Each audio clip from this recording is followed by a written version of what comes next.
Once there lived in a far-off foreign land a king and queen who had a daughter, the Princess Marzell.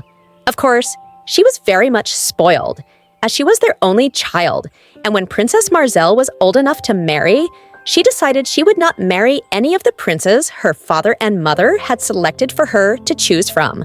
So, the king and queen decided they would let her choose anyone she liked, if only she would marry, for they wanted her to have a king to help her rule when they should be gone. In a cave in the forest, a long way from the castle, lived a witch, and her magic power was very wonderful.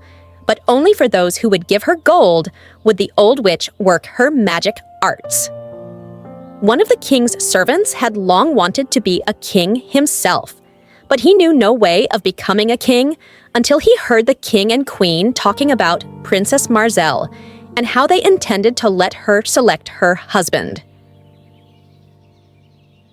Then the servant, whose name was Michio, went to the old witch in the forest and asked for help. "I will give you more gold than you have ever seen when I become king," he told the old witch. But she would do nothing for him until she saw the gold. So one night he robbed one of the chests of the king's vault and went to the old witch again. How her greedy old eyes glistened when she saw all the yellow gold Michio poured at her feet. "Ask what you like, my pretty," cackled the old witch, "and it shall be as you ask. Make me so handsome that Princess Marzell will not be able to live without me. Make her fall in love with me for her husband," said the crafty fellow. "Be it so," said the old witch, waving her crooked cane over his head as she mumbled words that had no meaning for Michio, but which changed him from a very common-looking fellow into a handsome youth. "She will never be able to resist you now, my pretty," crooned the old witch as she counted the gold Michio had brought.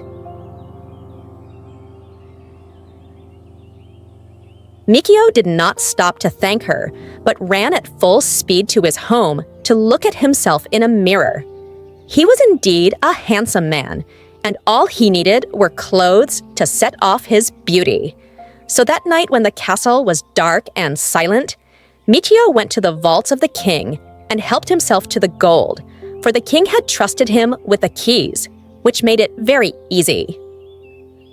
The next day, Michio disappeared, and no one could find him. And then the king discovered he had been robbed. And of course, he knew it must have been Michio who did the dishonest deed.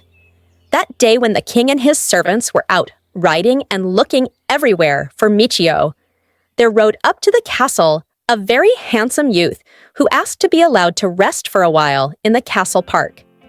Of course, it was Michio, and he knew at that very hour Princess Marzell would walk in the park with her servants. It was not long before she came, and seeing so handsome a youth in her father's park, she asked who he was. "I asked leave of the porter to rest," said Michio, bowing low before the princess. "I am on my way to my castle, and it is a long way from here." "And are you a prince?" asked the princess, her heart beating fast, for if he were, she felt she had at last found the only man she would wish to marry. And at the same time, she would please her father and mother by marrying a prince. "That I am," said Michio, "but a poor prince. I have a castle, but little money." Princess Marzell hurried to her mother and told her of the strange prince, begging her to ask him to remain overnight, as he had a long journey and was tired.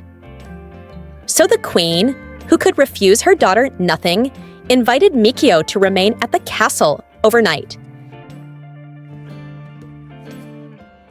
And when the king returned, the princess told him she had found the only man she would marry. The king was so pleased that he did not delay the wedding. But the very next night, he gave a great feast, and Michio and Princess Marzell were married. And the next day they rode away in a beautiful gold and black coach, drawn by 4 black horses, which the king gave them as a wedding present. Besides this, you may be sure they had bags and bags of gold, for the princess told her father the prince was poor.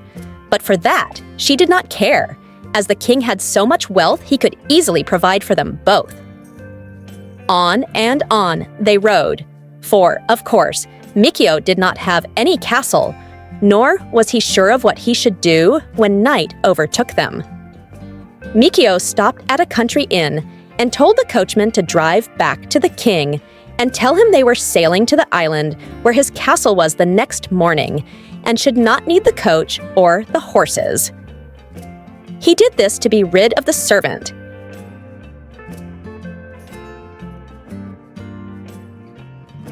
And the next morning, when the princess came down for breakfast, her husband told her they would go for a walk before they started on their journey.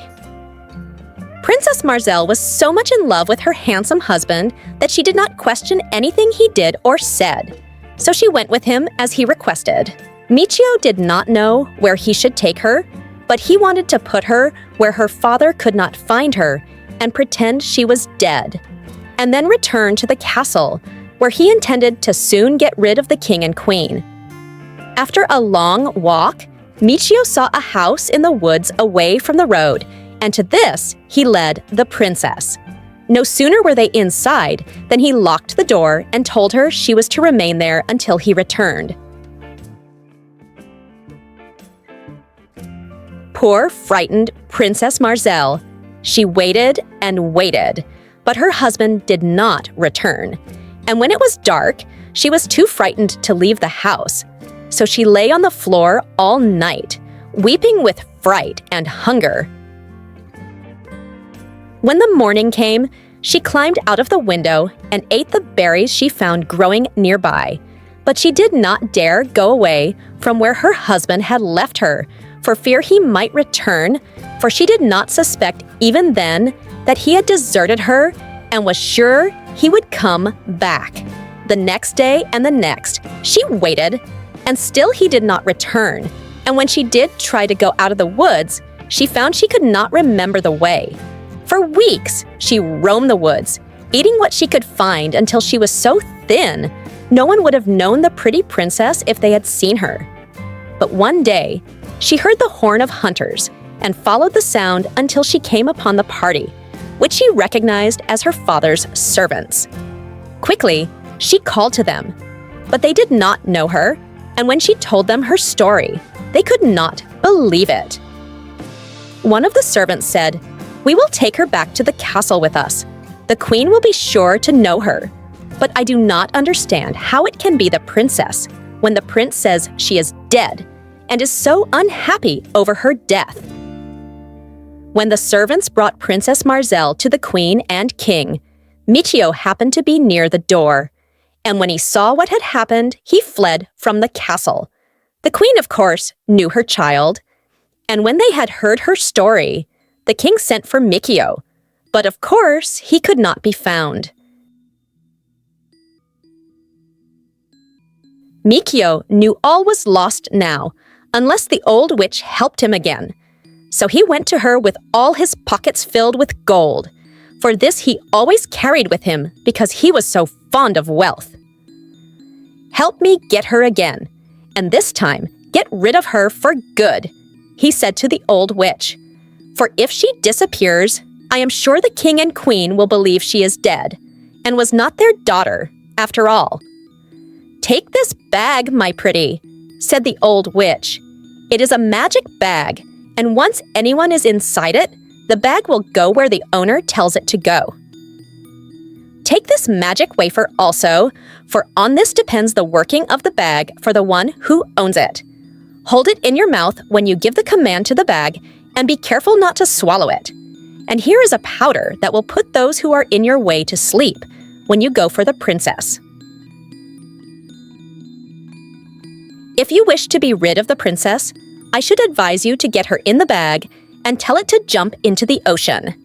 Michio folded the bag and put it under his arm and put the wafer in his pocket. That night when all were asleep, Mikio crawled in a window of the castle and scattered his powder as he went past all the rooms where the people were sleeping so they would not awake. Into the princess's room, he went and scattered the powder over the servants, who were sleeping on the floor by her bed.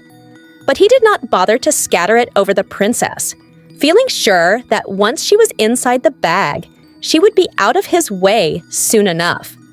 The wafer he placed in his mouth, and then with the bag open, he leaned over the sleeping princess to put it over her head. "Jump into the river with her and sink," he said to the bag.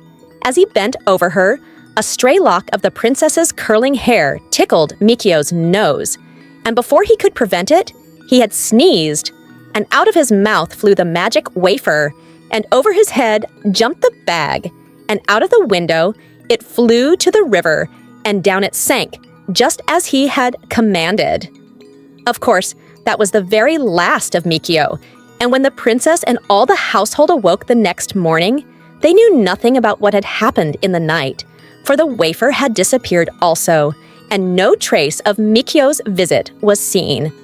The old witch knew nothing about what had happened, for she never heard of the happenings of the outside world and cared for nothing but the gold she received for her magic arts. Princess Marzell lived to a good old age without marrying again, and ruled after her father and mother had gone just as well as if she had had a king to help her.